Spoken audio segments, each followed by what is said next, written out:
आप सबका बहुत बहुत स्वागत। 90 महीने हो चुके जीएसटी लागू हुए। सबसे पहले एक आपको चौंकाने वाला आंकड़ा देना चाहता हूं। 90 महीने में औसतन रोज एक सर्कुलर निकला। ये तो जीएसटी जिसका नाम है गुड्स एंड सर्विसेज टैक्स, जिसका आधार ही सरलीकरण की तरफ था कि इसको सिंप्लीफाई करें, तो ऐसा कैसा सरलीकरण हुआ कि 90 महीने में रोज एक सर्कुलर निकला। यह मोदी सरकार का जीएसटी है। इसलिए आज हम 12 शहरों में 12 नेता पूरे देश में जीएसटी पर प्रेस वार्ता कर रहे हैं।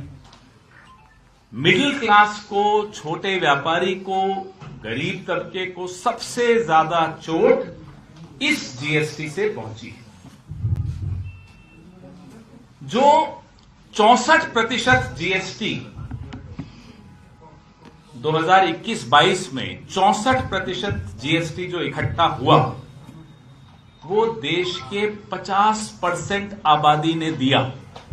ये एक और चौंकाने वाला है। तो 64% तो गया 50% आबादी से, जो मिडिल क्लास है, गरीब है, उससे गया, और 10% बड़े अमीर लोगों ने दिया। वो कितने लोग? 3% अमीर लोगों ने 10% जीएसटी दिया।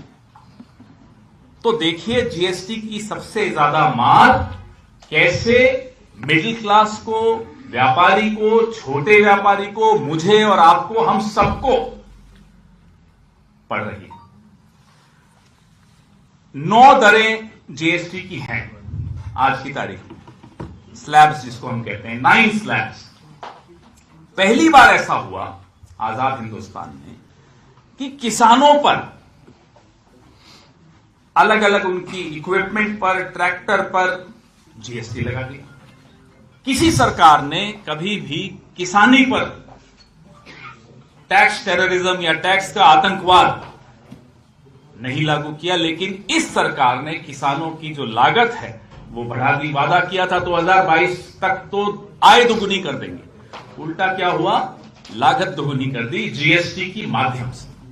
9 दरें जैसा कि मैं आपको बता रहा था, 0%, 5%, 12%, 18%, 28%, ये तो 5 बड़ी दरें हो गई। फिर 0.25% एक और दर, फिर 3% की एक और दर, स्पेशल कैटेगरी, और फिर कुछ ऐसे कॉम्पोजिशन स्कीम में 1.5%, 6%, अलग अलग इतनी दरें आपने बना दी। फिर आप कहते हो कि आप सरलीकरण की दिशा में जीएसटी लागू कर रहे हो। कौन सा सरलीकरण है? और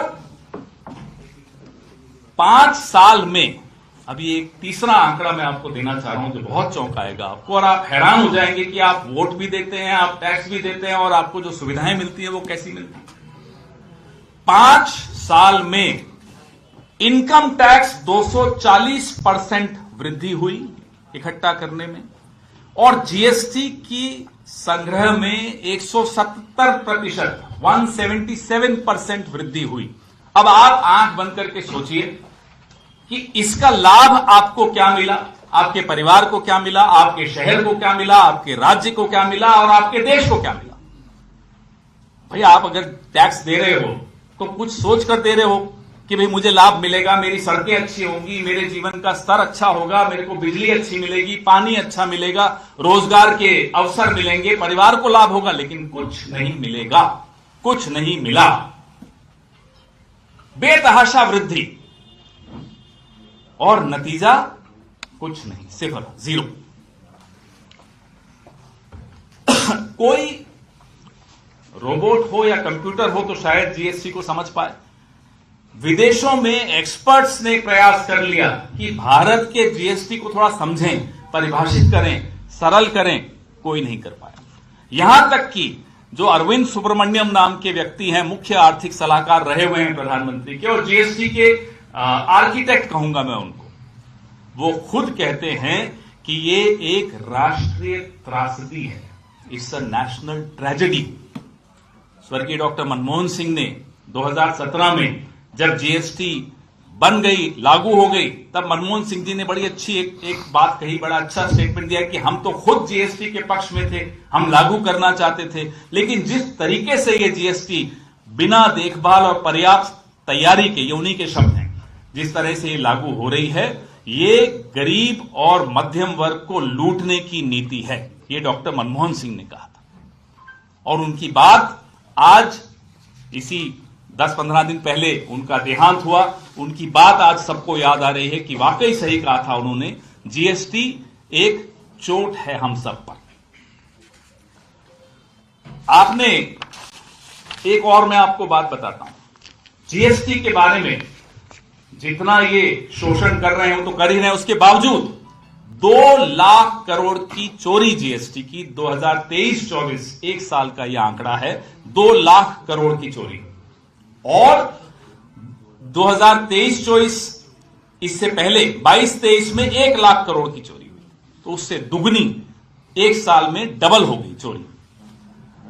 और इनपुट टैक्स, आप में से कई लोग समझते हैं, इनपुट टैक्स क्रेडिट जो है, इसमें जो धोखाधड़ी हो रही है, 35,132 करोड़ रुपए की चोरी वहां हुई, जो अभी पकड़ी गई। जो नहीं पकड़ी गई वो पता नहीं कितनी होगी। जो मैंने आपको किसानों का बताया, हमने, कांग्रेस पार्टी ने जो 2024 का चुनाव था उसमें अपने मैनिफेस्टो में जानबूझकर ये इसीलिए लिखा था कि जीएसटी 2.0 की अब आवश्यकता है। जो 2017 में लागू हुआ वो फेल हुआ है, और 2.0 हमने इसलिए वादा किया था कि आम लोगों पर उसका बोझ, टैक्स का, कर का कम हो।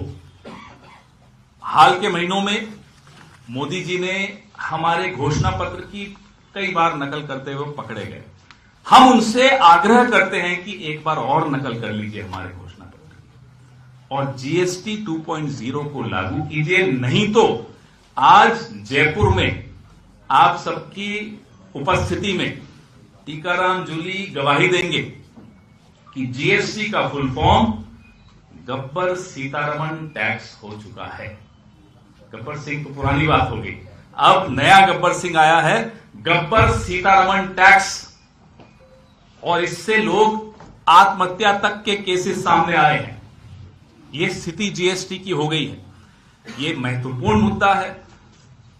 कोई राजनीतिक दल मध्यम वर्ग के लिए आवाज नहीं उठाता, कांग्रेस के अलावा।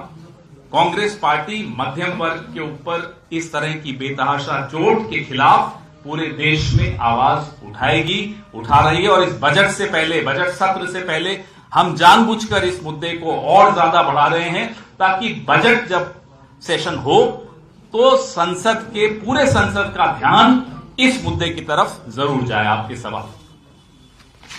अशोक गहलोत जी ने कल कहा है कि दिल्ली में जो है कांग्रेस की सरकार बनने की संभावनाएं लग रही हैं। आप ही के नेता हैं पृथ्वीराज चौहान जी, उन्होंने कहा है कि इस बार सरकार अरविंद केजरीवाल की बनेगी। अभी बात हुई थी रास्ते में पृथ्वीराज चौहान जी से, गठबंधन अगर होता तो ज्यादा अच्छा। पृथ्वीराज चौहान जी से अभी बात हुई। उन्होंने कहा मेरा अर्थ बड़ा स्पष्ट था कि अगर इंडिया गठबंधन चुनाव लड़ता तो गठबंधन की जीत होती। अब चुनाव खुला है, कोई भी जीत सकता है, और मोमेंटम कांग्रेस के पक्ष में जाता हुआ दिख रहा है। अभी उन्होंने खुद कहा, और शायद थोड़ी देर में स्टेटमेंट भी बोल रहे थे कि मैं दे रहा हूं।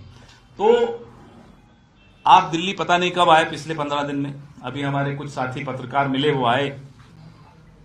कांग्रेस पार्टी को जिस तरह से वहां अब सुना जा रहा है लोगों द्वारा भी, और मैं बड़ा हैरान हूं ये देखकर कि मीडिया द्वारा भी उससे लगता है कि भाजपा और आप दोनों कांग्रेस की बढ़ती लोकप्रियता से और इस बात से परेशान हैं कि लोग अब उनको पूछते हैं कि 15 साल कांग्रेस का शासन अब हमें याद आ रहा है। पिछले 10 साल में जो तबाही हुई, लोग अब उसके खिलाफ वोट देना चाहते हैं। बीजेपी का तो कोई शासन 27 साल पहले था वहां, तो लोगों को याद ही नहीं है। कांग्रेस को अब सब याद करते हैं। लेकिन जो निचले तबके हैं उनको टारगेट जीएसटी जितनी भी झुग्गी झोपड़ी हैं, हमेशा 11 तारीख को मीटिंग लेके उनके प्रधानों से बातचीत करेंगे, अपने नेताओं को भेजा जा रहा है, वो वहाँ पर खाना खा रहे हैं उनके साथ। तो क्या ये वोटों को जो पूरा इकट्ठा कर उनके साथ वहां खाना खाते हैं और बाकी सारा खाना अदानी को खिलाते हैं, तो अब कौन उनकी बात को गंभीरता से लेगा? झुग्गी झोपड़ी में आप बैठ जाओ, उससे क्या फर्क पड़ता है? सब कुछ पूरा देश तो आप गौतम अदानी को दोगे और फिर कहोगे देखो हम झुग्गी झोपड़ी वालों के साथ खाना खा रहे हैं, उससे कुछ नहीं होने वाला। आपकी जो राजस्थान की पुरानी सरकार है उसके कई फैसले मौजूदा सरकार यहाँ बदल रही है या समीक्षा कर रही है, इस पर आपका क्या कहना है?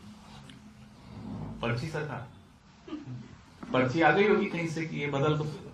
अभी जो पर्चियों पे मुख्यमंत्री बनते हैं, मुझे तो नाम भी इनसे बार बार पूछना पड़ता है टीकाराम जी से, आजकल कौन है मुख्यमंत्री। तो आप छोड़िए ना, वो पता चला कि नर्मदा का पानी ला रहे हैं, सुना प्रधानमंत्री जी, अब राजस्थान में नर्मदा का पानी ला रहे हैं, बताइए। तो शुरू में तो अब इनकी बातों को मजाक में टाल लीजिए। जी, कांग्रेस लगातार चुनाव आ रही है, अभी पिछले राज्यों में भी और अब आगे और चुनाव होने वाले हैं। क्या लग रहा है इस संगठन को बचाने की कवायद होगी?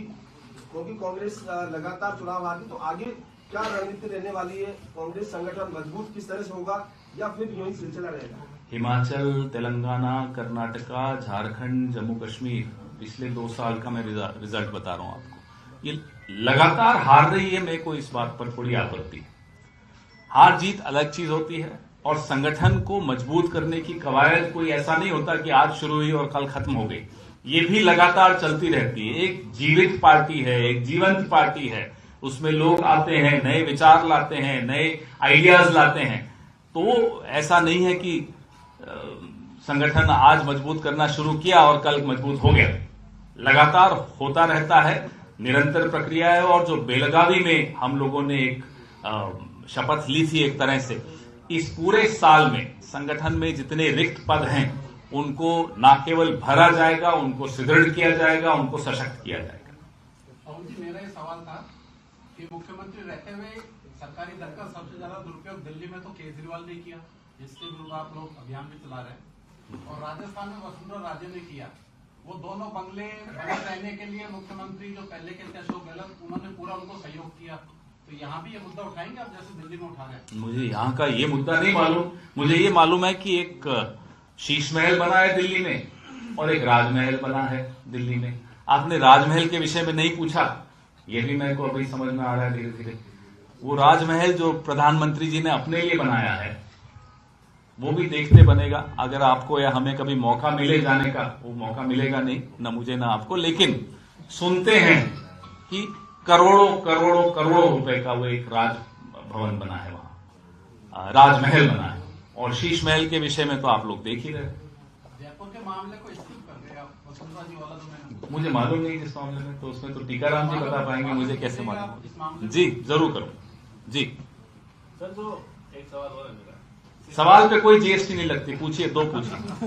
संगठन पे पूछ लेता हूँ कि जब अभी खड़गे जी ने कहा था, जब आपकी सीडब्ल्यूसी हुई थी तब भी, कि काफी ऐसा बदलाव करने की जरूरत है, कांग्रेस को कांग्रेसी के नेता ही है वही हरा देते, कई बार इस तरह की स्पीच लेकर आया था। तो बदलाव करेगा कौन? खड़गे जी को ही तो करना है, कोई बीजेपी वाले तो करेंगे नहीं कांग्रेस में आगे बदलाव। नहीं, बदलाव हम सबको करना है। हमारी पार्टी में इतना लोकतंत्र है, जैसे मैं अगर सूचना और प्रचार विभाग को देखता हूं, मीडिया विभाग को देखता हूं, तो उसमें मेरी भी जिम्मेदारी है कि मैं को क्या बदलाव करना है। वो तो खड़गे जी से तो वो तो नहीं बोलेंगे, मुझे ही करना होगा। तो राष्ट्रीय अध्यक्ष ने हम सबको आह्वान किया कि आप जो जो जिम्मेदारियां आपको मिली हैं उन जिम्मेदारियों को अच्छी तरह निभाइए और जो परिवर्तन करने हैं वो कीजिए।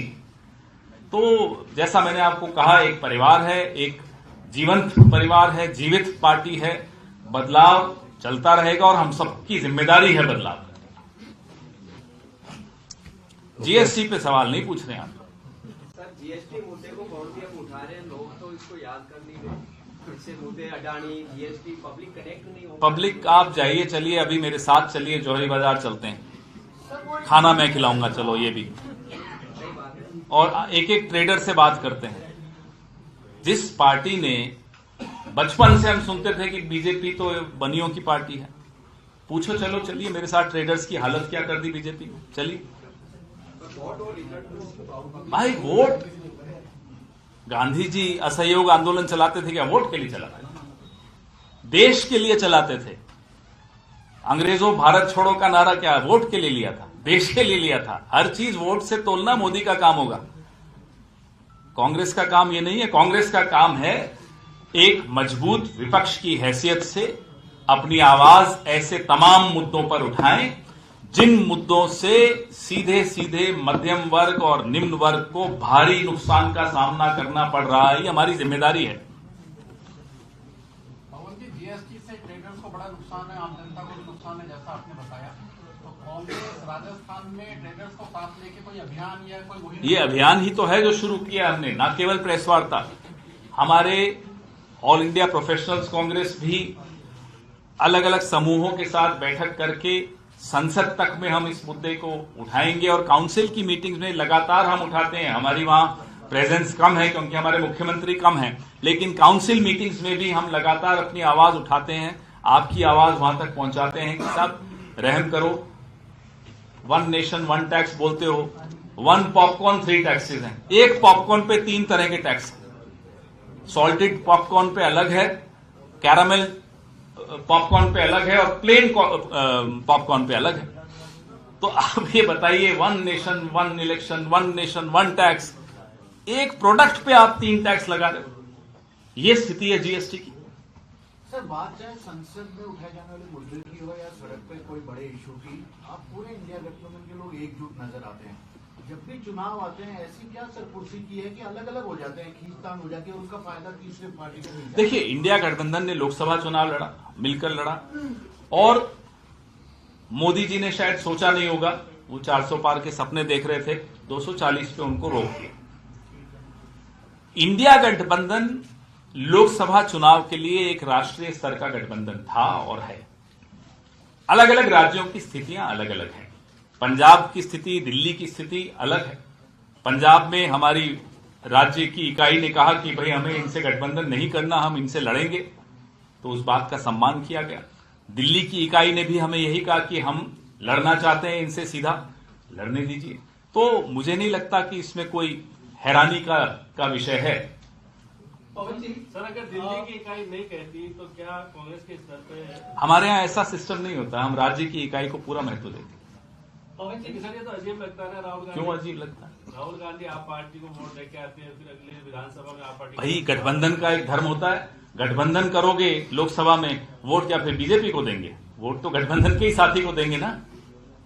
पवन जी, दिल्ली की बात करें तो कांग्रेस की स्थिति आज की तारीख में नील बटा सन्नाटा। समाजवादी पार्टी, ममता, दोनों आप लोगों से अलग हो चुके हैं। ऐसा कौन सा पैरामीटर है जिसको लेकर के आप कह रहे हैं कि कांग्रेस की लोकप्रियता बढ़ती दिख रही है?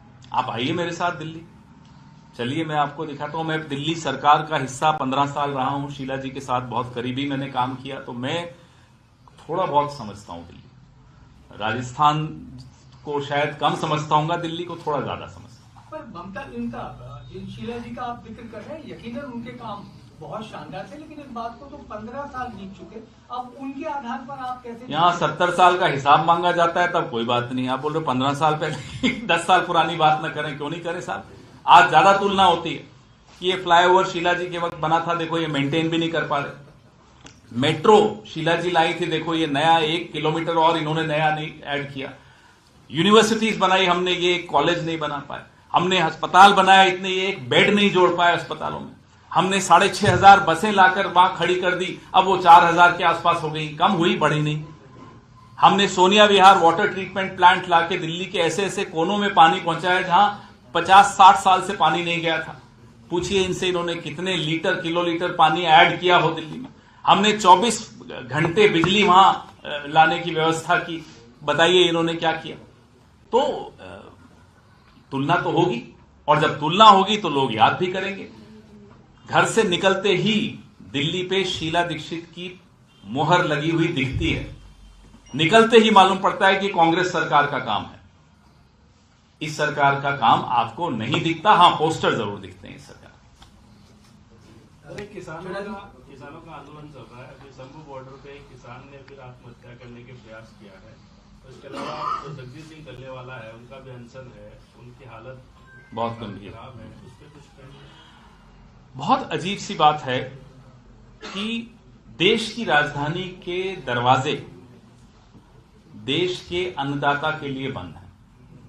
ये कहीं पूरे विश्व में कहीं जहां लोकतंत्र होता है, कम से कम, मैं चीन की बात नहीं करूंगा, मैं पाकिस्तान की बात नहीं करूंगा, लेकिन जहां एक स्वस्थ लोकतंत्र हो वहां यह संभव नहीं हो सकता कि देश की राजधानी ही बंद हो जाए किसानों के लिए। जवान सड़क पर आए, नौजवान, तो उन पर आप लाठीचार्ज कर लेते हो, उन पर वाटर कैनन चलाते हो, आंसू गैस छोड़ते हो, किसान को आप घुसने नहीं देते राजधानी में। ये किस तरह का लोकतंत्र है? और फिर अगर कांग्रेस पार्टी आवाज उठाती है तो हमारे साथी यहां बैठे हैं, वो कहते हैं कि साहब आवाज उठाने के आपको वोट तो नहीं मिल रहे। आवाज उठाएंगे, किसानों की आवाज भी अगर किसी ने उठाई, भारत जोड़ो यात्रा के दौरान उठाई, भारत जोड़ो न्याय यात्रा के दौरान उठाई, तो कांग्रेस पार्टी ने, राहुल गांधी ने, मल्लिकार्जुन खड़गे साहब ने उठाई, और हम लगातार उठाएंगे। पॉपकॉर्न खाते हैं आप? बहुत क्योंकि बड़ा एक्सप्लेनेशन आया था सर निर्मला सीतारमण। बहुत दिनों से तो नहीं खाया, क्यों सर, जीएसटी लग गया इसलिए? अब जाकर देखता हूं कितना महंगा है। लेकिन बात ये हो रही है कि नारे बड़े बड़े देते हैं, वन नेशन वन टैक्स, तो उसका जब ये लोग, इनके सलाहकार कैसे होंगे कि वो खुद भूल जाते हैं कि टेलीप्रॉम्प्टर पढ़ते हुए प्रधानमंत्री ने नारे क्या दिए थे। हो सकता है टेलीप्रॉम्प्टर की गलती हो, प्रधानमंत्री की गलती नहीं हो, क्योंकि सुना वो तो एक शब्द भी बिना टेलीप्रॉम्प्टर के नहीं बोलते। और बीच में अभी पिछले हफ्ते दिल्ली में टेलीप्रॉम्प्टर बंद हो गया भाषण के बीच में, मोदी जी चुप हो गए, सब इंतजार कर रहे थे, लोगों को अटल जी याद आ गए, अटल जी बड़ा बोलते बोलते रुकते थे, फिर किसी को समझ में आया टेलीप्रॉम्प्टर बंद हो गया, फिर वो आनंद फानंद में टेलीप्रॉम्प्टर चलाया गया, फिर मोदी जी की आवाज आई। तो नारे देते वक्त तो टेलीप्रॉम्प्टर पे निर्भर करते हैं, एडवाइजर आते हैं, वो पूरे नारों की मिट्टी पलीत कर देते हैं। One nation one tax, one popcorn, 3 taxes. Sir, आप एक तरफ कहते हैं कि हम लोकतंत्र और संविधान बचाओ लड़ाई लड़ रहे हैं, लेकिन और लोकसभा चुनाव में और विपक्ष इंडिया गठबंधन है वो एकजुट दिखाई भी देता है, लेकिन राज्यों में जब चुनाव आते हैं तो आप आपस में लड़ते हैं, तो क्या राज्यों में लोकतंत्र सुरक्षित है? अभी जवाब दिया ना मैंने। दूसरा ये, इसमें जब आप इस तरीके से करते हैं तो इससे कोई विचारधारा की लड़ाई नजर नहीं आती, बल्कि ऐसा लगता है कि आप सत्ता के लिए लड़ रहे हैं। जी नहीं, बिल्कुल गलत बोल रहे हैं आप। राष्ट्रीय स्तर पे हमने गठबंधन किया और वो आवश्यक इसलिए भी था कि अगर उस वक्त हम इकट्ठे नहीं आते तो जो इनकी नीयत थी, इनकी जुबान पे वो बात बार बार आ भी जाती थी कि संविधान बदलना है, संविधान बदलना है, आज से नहीं आ रही है। संविधान के खिलाफ तो ये दशकों से हैं। जो इनके वैचारिक गुरु जिनको ये मानते हैं, उन्होंने संविधान के विषय में क्या क्या कहा, रामलीला मैदान में 1949 में कैसे संविधान की प्रतियां जलाई गई, बाबा साहब अंबेडकर की प्रतियां जलाई गई, उनकी पुतले जलाए गए। तो अगर इनको हम इस बार नहीं रोकते तो जो पिछले कई दशकों से षड्यंत्र ये लोग रच रहे हैं संविधान के खिलाफ, बाबा साहब अंबेडकर के खिलाफ, वो उसमें सफल हो जाते। रही बात राज्यों की, राज्यों में कुछ रीजनल पार्टीज हैं जिनको लगता है कि वो मजबूत हैं, वो खुद लड़ना चाहती हैं। उन राज्यों में कुछ राज्य ऐसे भी हैं जिसमें कांग्रेस पार्टी को लगता है कि नहीं, हम अकेले लड़ेंगे तो उसमें लाभ होगा। जाहिर सी बात है, हर पार्टी ये देखती है कि मैं अपनी स्पेस कैसे बढ़ा सकूं, मैं उसको गलत नहीं मानता। बीजेपी संविधान गौरव यात्रा निकाल रही है 11 जनवरी से 25 जनवरी तक। जो उनका कहना है कि कांग्रेस नेताओं ने जो भ्रम फैला रखा है दलितों और संविधान के खतरे को लेकर बीजेपी के खिलाफ, उसको दूर करेगी, जगह जगह मंडल स्तर तक जाएगी, क्या कहना है? नहीं, हम तो उनका स्वागत करते हैं। आइए संविधान की तो बात कीजिए। हमें तो अच्छा लगा कि हमारी बात सुनकर उनको भी अब संविधान याद आया, नहीं तो शपथ लेने के बाद संविधान को रखते हैं और उस पर फिर भूल जाते हैं। लेकिन संविधान सिर्फ एक पुस्तक नहीं है, संविधान एक जीती जागती पुस्तक है, हम सबके जीवन को प्रभावित करने वाला एक ग्रंथ है। सिर्फ उसके लिए एक जुलूस निकाल देने से काम नहीं चलेगा, उस पर अमल करना होगा। आप सरकार में हैं तो आपकी जिम्मेदारी और ज्यादा है, अमल कीजिए। अमल का मतलब क्या होता है? पत्रकारों को पत्रकारिता करने दीजिए, हस्तक्षेप मत कीजिए, विपक्ष को आवाज उठाने दीजिए, गला मत दबाइए, यही होता है संविधान। और अगर नौजवान और किसान अपनी मांगों को लेकर सड़क पर आते हैं, राजधानी में आना चाहते हैं, तो राजधानी के रास्तों पर कील मत बिछाइए, आने दीजिए किसानों को। आज एक किसान ने शंभू बॉर्डर पे जहर लेने की कोशिश की, क्या ये संविधान है? ये संविधान के प्रति सम्मान है? क्या ऐसे गौरव रखा जाएगा संविधान का? वो कह रहे हैं कि कांग्रेस ने ही पद पद पर अम्बेडकर का अपमान किया, उन्हें चुनाव नहीं जीतने दिया गया, चुनाव लड़ने नहीं दिया गया अम्बेडकर को। राज्यसभा में कैसे जीते, कौन उन्हें राज्यसभा में लाया? नहीं, इतिहास तो इनको पढ़ने की आदत है नहीं, न इतिहास बनाने में इनका कोई योगदान रहा, न इतिहास पढ़ते हैं। इतिहास को बदलने की और भटकाने की कोशिश जरूर करते हैं, हम सफल थोड़े होने देंगे।